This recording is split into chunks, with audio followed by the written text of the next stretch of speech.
Good morning everyone, welcome back to my channel English tanker में। Guys, आज हम करेंगे there is no age limit for learning. इस पे हम करने वाले हैं पैराग्राफ। इसकी हम करने वाले हैं translation word to word. Hindi जो है मैं यहाँ पर लिखती जाऊँगी, ग्रामेटिकल स्ट्रक्चर को भी समझेंगे। लाइक जैसे यहाँ पर इज़ है, वर्ब की फर्स्ट फॉर्म के साथ एस लगी है तो क्या सेंस आएगा, ये होता है ग्रामेटिकल स्ट्रक्चर। इसको समझना बहुत ज़रूरी होता है अगर हम इंग्लिश को अच्छे से बोलना सीखना चाहते हैं। ठीक है, तो चलिए, अगर वीडियो अच्छा लगे तो लाइक करें, कमेंट करके ज़रूर बताएं कैसा लगा, और बेल आइकन को प्रेस करना मत भूलें ताकि ऐसी वीडियो आपको हर रोज़ मिलती रहे। चलिए स्टार्ट करते हैं। There is no age limit, कि कोई भी एज सीमा नहीं है क्या करने के लिए, सीखने के लिए। Learning is a life long process that never stops.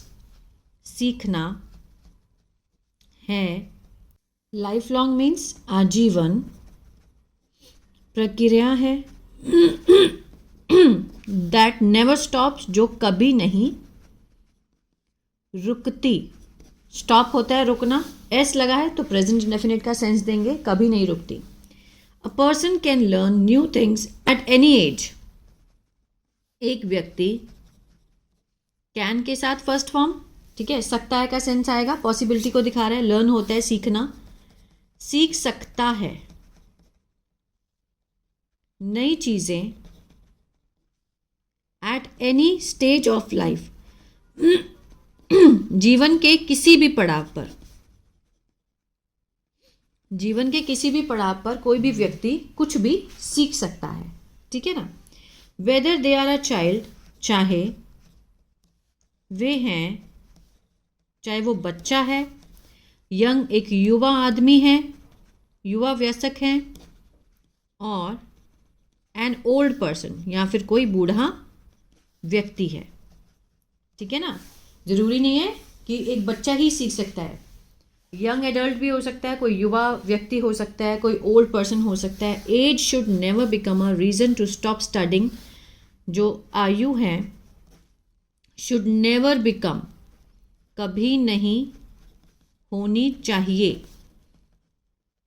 Reason कारण नहीं होना चाहिए, टू स्टॉप रुकने का, स्टडिंग पढ़ने के लिए, और इम्प्रूविंग सुधारना अपने आप को।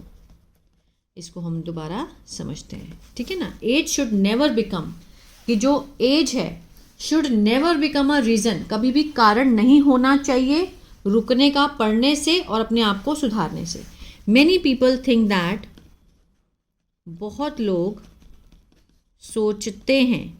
अब मैनी पीपल क्या है, सब्जेक्ट है, थिंक वर्ब की फर्स्ट फॉर्म है, प्लूरल के साथ फर्स्ट फॉर्म लगी है तो प्रेजेंट डेफिनेट है, कि learning is only for school, सीखना है सिर्फ किसके लिए, स्कूल या फिर कॉलेज स्टूडेंट, छात्रों के लिए सीखना। ठीक है, मीन्स बहुत लोगों को लगता है कि जो बच्चे स्कूल जाते हैं या फिर कॉलेज जाते हैं, लर्निंग सिर्फ उनके लिए ही है। But this is not true, लेकिन यह सच नहीं है। लर्निंग हेल्प्स अस ग्रो, सीखना मदद करता है, प्रेजेंट डेफिनेट एस लगा है, लर्निंग सब्जेक्ट है यहाँ पर। ठीक है, मदद करता है हमें बढ़ने में, मानसिक तौर पर और भावात्मक रूप से। ठीक है ना, दोनों तरह से लर्निंग जो है हमारी मदद करता है, मेंटली भी, इमोशनली भी। When we learn something new, जब हम सीखते हैं, वी के साथ फर्स्ट फॉर्म है, प्रेजेंट डेफिनेट, कुछ नया। आर कॉन्फिडेंस, हमारा जो आत्मविश्वास है वो बढ़ता है, और आर थिंकिंग, हमारी जो सोच है हो जाती है बेटर, बेहतर। ठीक है, अब यहाँ पे हमें कहाँ ध्यान देना है, वर्ब की फॉर्म पे। वर्ब की फॉर्म कौन सी है, ये वाली, ये वाली। वर्ब की फॉर्म से ही पता चलता है कि हम प्रेजेंट की बात कर रहे हैं या फिर कंटिन्यूअस की बात करते हैं या परफेक्ट की बात करते हैं। ठीक है, इसको देखकर ही हम अंदाज़ा लगा सकते हैं कि बात किस में हो रही है। रीडिंग बुक्स, किताबें पढ़ना, लर्निंग न्यू स्किल्स, सीखना नया कौशल और गेनिंग नॉलेज और प्राप्त करना ज्ञान। कीप्स, एस लगा है, प्रेजेंट डेफिनेट है, कीप होता है रखना, रखता है हमारे दिमाग को सक्रिय, एक्टिव और ताज़ा। ठीक है, नई किताबें पढ़ना, नया लर्निंग स्किल्स की सीखना कोई भी, और नॉलेज गेन करना, ये हमारे दिमाग को एक्टिव और ताज़ा रखता है। पीपल हु कंटिन्यू लर्निंग, लोग, अब देखिए पीपल सब्जेक्ट है, उसके बारे में एक्स्ट्रा इन्फॉर्मेशन है, क्लॉज लगा हुआ है। ठीक है, पीपल हु कंटिन्यू लर्निंग, लोग जो लगातार सीखते हैं, आर मोर हैं ज़्यादा, ओपन मीन्स खुले, टू न्यू आइडियाज़, नए विचारों के लिए उनका दिमाग जो है वो खुला है, और चेंजेस, बदलाव के लिए वो एकदम से अपने दिमाग को अडाप्ट कर लेते हैं, है ना। जैसे हम कहते हैं कि आज की जनरेशन बदल रही है, तो हमें भी बदलना चाहिए उनके साथ। तो अगर हम लर्निंग करेंगे, नॉलेज गेन करेंगे, तो हम भी उनके साथ कदम से कदम मिला के चल सकते हैं। They can face life challenges, वे सामना कर सकते हैं जीवन की चुनौतियों का। ठीक है, दे कैन फेस, कैन के साथ फर्स्ट फॉर्म, कैन का क्या है, ये मीन्स पॉसिबिलिटी को दिखा रहा है, सकता है का सेंस आएगा। वे सामना कर सकते हैं जीवन की चुनौतियों का, इन बेटर वे, बेहतर तरीके से। Even elders can learn new technology, यहाँ तक कि जो बड़े हैं, ठीक है, एल्डर्स कैन लर्न, सीख सकते हैं, क्या सीख सकते हैं, नई तकनीक, हॉबीज़, जो उनकी शौक़ है उनको पूरा कर सकते हैं, भाषा सीख सकते हैं नई। ठीक है, ये नहीं कि बच्चे ही कर सकते हैं काम, एल्डर्स भी कर सकते हैं। लर्निंग गिव्स हैप्पीनेस, सीखना देता है, क्या देता है, खुशी। जो काम हम करना चाहते हैं, बहुत लोग ऐसे हैं जो इंग्लिश को अच्छे से सीखना चाहते हैं, बोलना चाहते हैं। अब ये तो नहीं है कि ये काम सिर्फ बच्चों का ही है, इसमें बड़े बूढ़े कोई भी आ सकता है ना। तो वो खुशी देती है चीज़ हमें सीखना।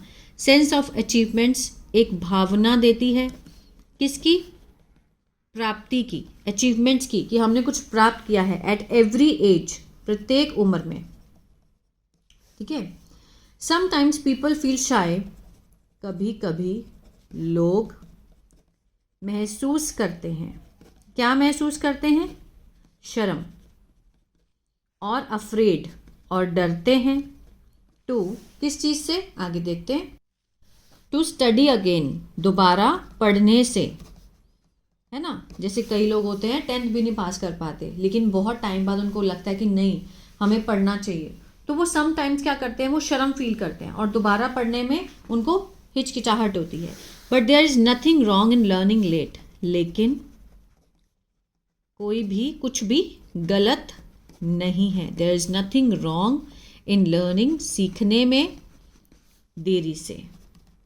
ठीक है, what matter is the desire to learn. ठीक है, क्या फ़र्क पड़ता है कि इच्छा, किस चीज़ की, सीखने की।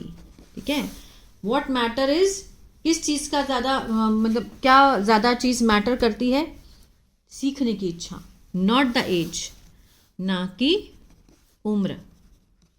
इसलिए therefore we should remember that, हमें याद रखना चाहिए कि सीखना हैज़ नो डेडलाइन, नहीं है क्या, मीन्स कोई भी आखिरी पड़ाव नहीं है, सीखने का कोई भी आखिरी पड़ाव नहीं है, कोई भी डेडलाइन नहीं है।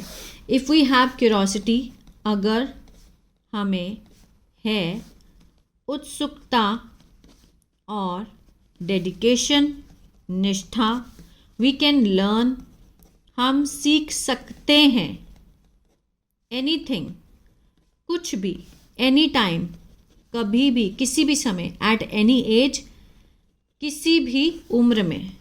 ठीक है, हमारे अंदर क्या होनी चाहिए, क्यूरोसिटी होनी चाहिए, डेडिकेशन होनी चाहिए। ताकि हम किसी भी चीज़ को पूरी निष्ठा से सीख सकें। तो लर्निंग बहुत इंपॉर्टेंट है और किसी भी एज में हो सकती है।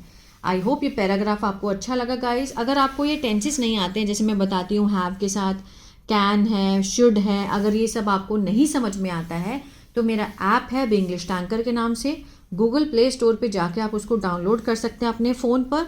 और मैंने बहुत ही आसानी से टेंसेस सिखाए हैं, चाहे वो एक्टिव हो चाहे वो पैसिव हो, ठीक है। और अगर आप न्यूज़पेपर रीडिंग सीखना चाहते हैं तो मेरा दूसरा चैनल है द इंग्लिश थिंकर, उसको फॉलो कर सकते हैं। वहाँ मैं न्यूज़पेपर रीडिंग कराती हूँ। और एक नया चैनल मैंने बनाया है इंग्लिश बातचीत के नाम से। जो लोग ग्रामर को नहीं ज़्यादा फॉलो करना चाहते, अगर वो कन्वर्सेशन भी देखेंगे, जो मैंने इंग्लिश बातचीत में कन्वर्सेशन कराती हूँ, जैसे टीचर और पेरेंट्स हो गए, ठीक है, बच्चे और टीचर हो गए, इस तरह की कन्वर्सेशन मैंने वहाँ पर डाली है, वहाँ से भी आप देख सकते हैं, सीख सकते हैं। God bless you.